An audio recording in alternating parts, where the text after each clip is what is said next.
घनावनी स्याह रात में रोशनी की किरण नज़र आई है, उसका मैं ज़रूर अर्ज़ करना चाहता हूँ कि हमारी अदलिया में अभी तक कहीं ना कहीं जस्टिस A.R. कॉर्नेलियस की रूह बाकी है और मोहतरमा मुसर्रत जस्टिस मैडम जस्टिस मोहतरमा मुसर्रत हिलाली की शक्ल में वो कबीला जिस कबीले से ताल्लुक़ A.R. कॉर्नेलियस का था वो भी माइनॉरिटी में ही होते थे। जिस कबीले से ताल्लुक़ दुराब पटेल जस्टिस दुराब पटेल का था, जो जुल्फ़िकार अली भुट्टो शहीद को बरी करने वाली माइनॉरिटी थी। जिस कबीले से ताल्लुक़ राणा भगवान दास का था, जिनको प्लेट पे रख के तश्तरी पे रख के कहा गया, बार बार कहा गया कि आप चीफ़ जस्टिस का हलफ उठा लें। उन्होंने कहा मैं हलफ नहीं उठा सकता चीफ़ जस्टिस का, क्योंकि इफ्तिखार मोहम्मद चौधरी को आपने माज़ूल किया हुआ है, पर अभी तक वो मौजूद है, ज़िंदा है, मैं हलफ नहीं उठाऊंगा। और वो कबीला जिसमें फ़खरुद्दीन जी इब्राहिम जैसे जज थे, वो कॉर्नेलियस वाला कबीला, वो आज मोहतरमा मुसर्रत हिलाली के शक्ल में की सूरत से वो ज़िंदा है और उन्होंने अपने अक़लियती जजमेंट से ये हमें पैगाम दिया है कि हौसला हारने की बात नहीं है। जहाँ कॉर्नेलियस वाले बैठे हैं वो डट के और जम के बैठे हैं, और जो उनके से मुनरफ होना चाहते हैं उस रवायत से वो अपनी ज़िम्मेदारी अपने मामलात की खुद ही ले सकते हैं।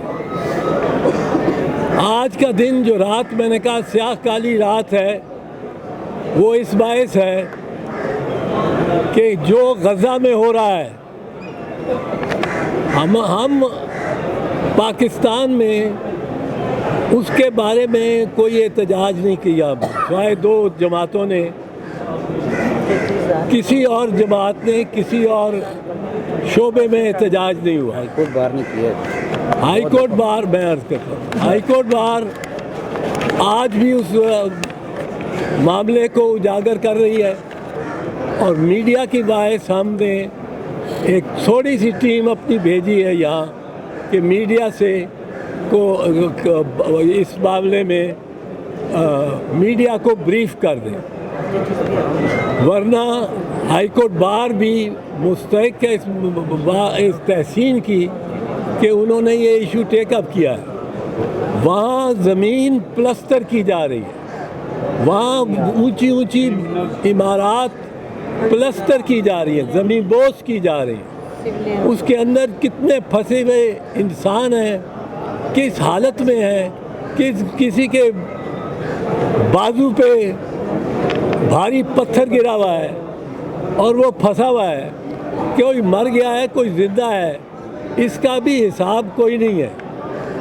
और मुसलमान सारे ममालिक इस तरह जैसे स्टेडियम में बैठ के तमाशबीन देख रहे होते हैं, तमाशा या गेम, ये यहाँ स्टेडियम सारे मुसलमान कौम से भरा हुआ है और अंदर जो लड़ाई हो रही है, ममोले शहबाजों से लड़ रहे हैं, उसको हम उसको अप्रिशिएट ही नहीं कर रहे। फलस्तीनी अवाम जिंदाबाद, फलस्तीनी अवाम जिंदाबाद, अमेरिका मुर्दाबाद, मुर्दाबाद, इसराइल मुर्दाबाद, अमेरिका मुर्दाबाद, फलस्तीनी अवाम जिंदाबाद, मिलिट्री कोर्ट पे सर जिंदाबाद, जिंदाबाद, बस हमने हाउस से जिंदाबाद।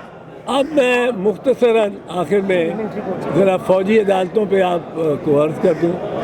फ़ौजी अदालतों का जो कानून जिस तरह खोसा साहब बता के गए हैं, उस फ़ौजी अदालतों के कानून को 5 जजों ने सुप्रीम कोर्ट ने معطل کیا ہوا تھا. اب 6 سپریم کورٹ کے ججز کا بینچ بنا کے 5-1 سے انہوں نے اس کو وہ معطلی کو ختم کر دیا. اب جب معطلی کو ختم کیا ہے تو اس کے بعد حقیقت میں یہ اس قسم کا بینچ نہیں ہے کہ ہائی کورٹ سے اپیل گئی ہو سپریم کورٹ.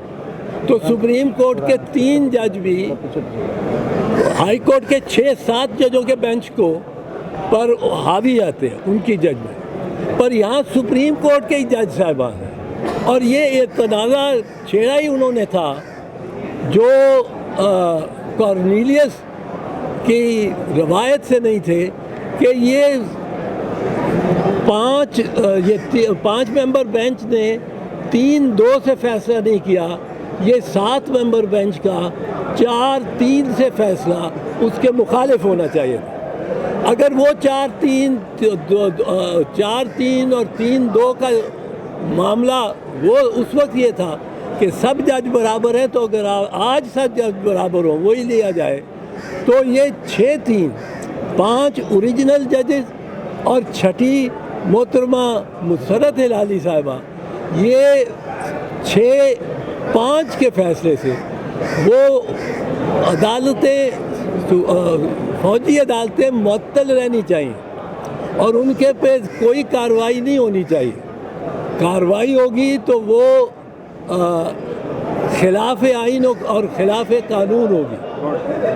آخر میں یہ ذکر کرنا ضرور چاہتا ہوں کہ جس طرح کا سلوک یہ حکومت کر رہی ہے اپنے نظر بندوں اور قیدیوں کے ساتھ وہ بڑا تشویشناک ہے. اور خواتین کے ساتھ خدیجہ شاہ کو اور صنم جاوید کو جس طرح وہ اب کوئٹہ لے گئے یہ ایک انہوں نے نیا کام کیا ہے. پہلے کبھی نہیں ہوا تھا.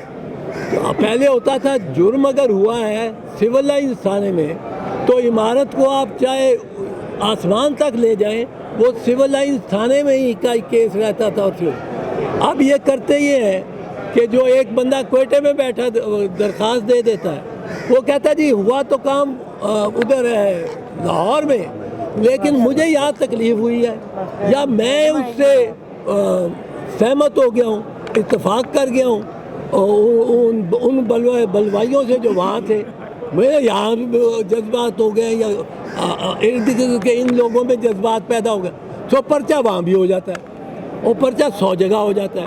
آدم سواتی کو اٹھائے لیے پھرتے ہیں اسی طرح دیگران کو لیے پھرتے ہیں. یہ ایک نئی چیز یہ ممکن نہیں ہے نہ تعزیرات پاکستان کے تحت نہ فوجداری ضابطہ فوجداری کے تحت یہ ممکن نہیں ہے. یہ بھی بالکل اللیگل طریقہ کار ہے اور ایک پرچہ ایک واردات ایک تھانہ ایک پرچہ ایک واردات ایک تھانہ یہ بنیادی اصول ہے اور اس سے پھیلایا نہیں جا سکتا صرف قیدی کو تنگ کرنے کے لیے اور اس کے لیے زیادہ مشکلات پیدا کرنے. Thank you very much. اب ہم میڈم